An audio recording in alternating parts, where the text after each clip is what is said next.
Fala, gente boa! Bom, se vocês conferirem, né, se vocês assistirem algum vídeo musical aqui no YouTube, principalmente algum clipe de alguma música da década de 80, dos anos 80, né?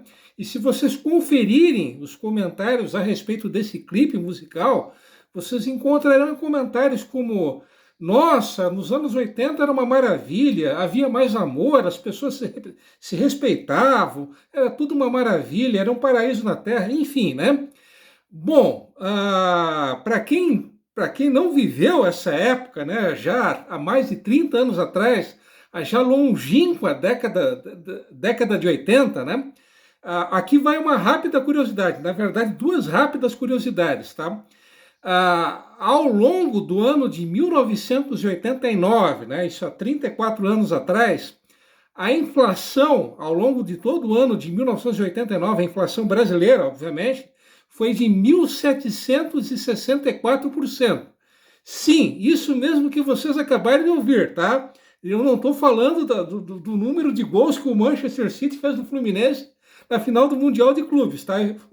Esse número que eu estou passando, que eu acabei de passar a vocês, né, de 1.764%, tá? Foi a inflação acumulada no Brasil ao longo do ano de 1989, tá? E um pouco antes disso, em 1986, a situação estava tão crítica que o governo brasileiro teve que importar, tá? Repetindo, o governo brasileiro teve de importar leite em pó da União Soviética. Sim, isso mesmo que vocês acabaram de ouvir. A situação aqui no Brasil estava tão crítica que tiveram que importar leite da hoje nada saudosa e falecida União Soviética. Isso porque a década de 80, os anos 80, foram maravilhosos. Imagine se não fossem maravilhosos, tá? Bom, resumidamente, já era complicado, né, viver aqui no Brasil, você viver no Brasil na década de 80, então imagine como é que era complicado viver em 1851, né? Se nos anos 80 já era complicado viver nos anos 80, então imagine em 1851. Pegando um gancho nisso, né, mudando radicalmente de assunto, né? Muito se fala, né? Se fala até demais, né? Sobre aquela primeira leva de imigrantes que fundou Joinville, que veio na famosa Barca Colomb. Beleza, mas e a segunda leva de imigrantes? E depois da Barca Colomb? Quem veio aqui, né? Quem acabou chegando na então colônia Dona Francisca depois da tão famosa e célebre Barca Colomb? Bom, essa primeira leva, depois da famosa Barca Colomb, tá? Essa leva, ela veio através de um navio veleiro chamado Emma e Louise, tá? Esse navio veleiro, tá? Ele partiu do porto de Hamburgo em 1º de maio de 1851 e chegou em São Francisco em 12 de julho, obviamente, de 1851. Foram 69 dias de viagem, algo até mais do que comum, né? Mais do que previsto naquela época. Geralmente era esse o tempo médio de uma viagem entre Hamburgo e São Francisco, era de 2 meses, isso em média, tá?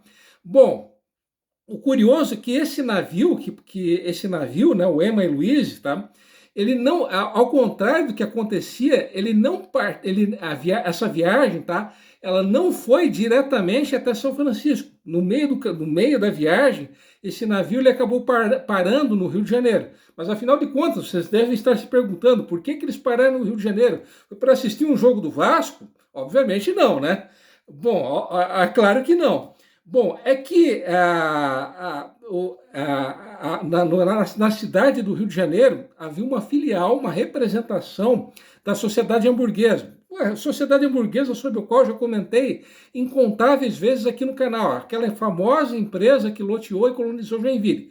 Pois bem, o Hermann Liebig, né, que era ao mesmo tempo cônsul da República de Hamburgo e representante comercial da Sociedade Hamburguesa, tá? Ele acabou indicando um engenheiro e um geômetra, tá? E esse profissional que foi indicado pelo Hermann Lieber, né, que era o Matthias Beinhauser, tá? Ele acabou embarcando no navio lá no Rio de Janeiro, tá? O curioso é que não se sabe praticamente nada, né? Não se sabe de que país era procedente o Matthias Beinhauser, tá? Oficialmente consta como uma nacionalidade desconhecida, tá? O Matthias Beinhauser, tá?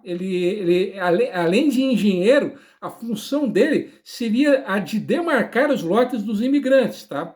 Bom, o Matthias Beinhauser ele acabou falecendo aqui mesmo em Joinville em julho de 1854, né? E eu já estava me lembrando que eu estava cometendo aquele infame sacrilégio, tá? Que era de não mostrar fotos ou gravuras antigas a vocês, tá? Então, uma das últimas gravuras, né? Uma das últimas gravuras de 2023 será essa aqui, tá? Como o livro é meio pesado, eu não sei se eu conseguirei mostrar a vocês, tá? Bom, eu acredito que vocês até estejam reconhecendo, né, esse lugar. Essa aqui é a nossa tão querida São Chico, né, São Francisco.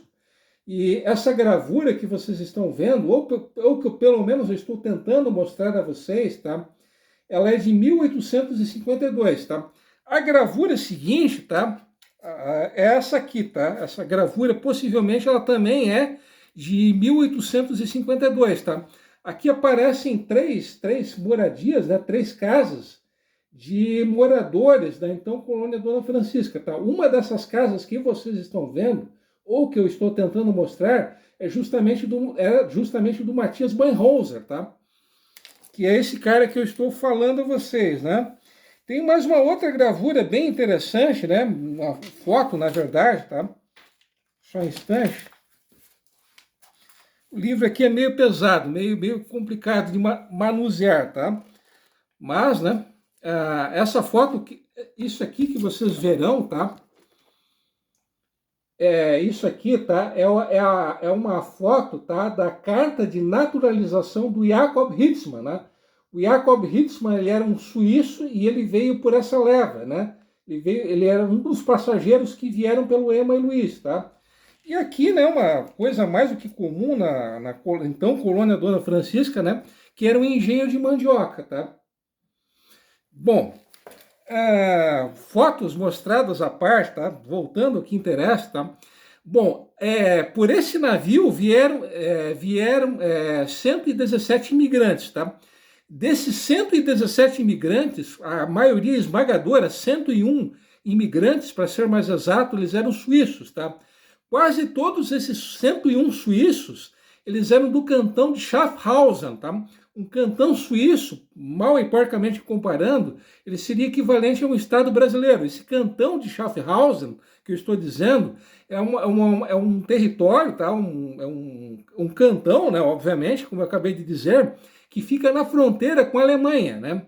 E praticamente a grande, esmagadora maioria dos suíços que vieram para Joinville, eles eram oriundos dessa região de Schaffhausen. E quase todos esses suíços que vieram por esse navio, o Emma Luiz, tá? Eles eram de uma cidadezinha chamada Osterfingen, né? Então eu irei mostrar a vocês, né, uma foto de Osterfingen, tá? Que é essa foto aqui, tá? Essa foto aqui ela é de julho de 2021, então é uma foto bem recente, né? Essa cidade, tá? Na última vez que a população de Osterfingen, né, que é essa cidadezinha que vocês estão vendo, ela foi contada, isso foi em 2000, né? Então já faz um bom tempo, né? Então há 23 anos atrás, a população de Osterfingen, tá? Era de 359 pessoas. Sim, isso que vocês acabaram de ouvir. Essa era, há 23 anos atrás, a população de Osterfingen, né? 359 moradores. Só a título de comparação, tá? O bairro Dona Francisca, que fica em Piraberaba, que é o segundo bairro menos populoso de Joinville, tá? Só perdendo para a zona industrial da Tupi, né? Ele tinha isso no ano passado, tá? 2022, obviamente, 619 moradores, tá? Então, até um bairro de Joinville, até o segundo bairro menos populoso de Joinville, que é o bairro Dona Francisca, tem mais moradores, né, que Osterfingen, né? Uma última curiosidade ainda a respeito de Osterfingen, tá? é que a população, essa cidade, o tamanho, a extensão do território de Oostfingen é de 4,9 quilômetros quadrados.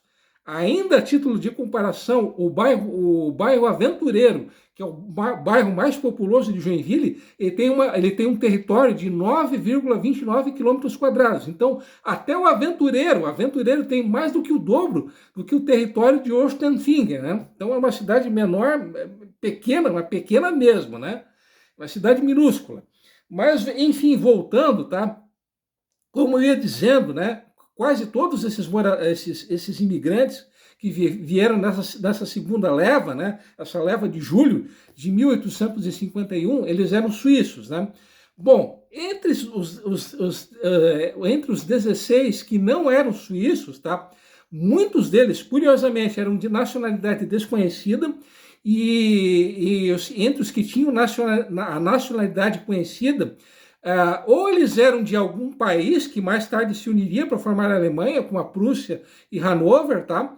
Ou eles eram de Schleswig. Schleswig, para quem não sabe, é uma região que hoje faz parte da Alemanha, do estado de Schleswig-Holstein, tá?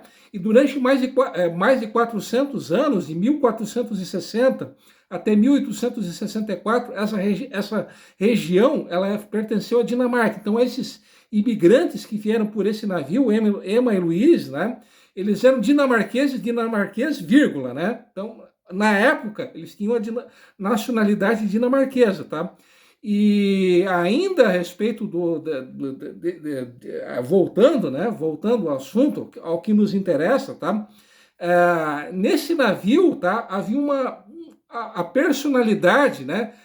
Entre aspas, o mais famoso, entre aspas, entre esses 117 imigrantes, tá? Era o Georg Wilhelm von der Decken, tá?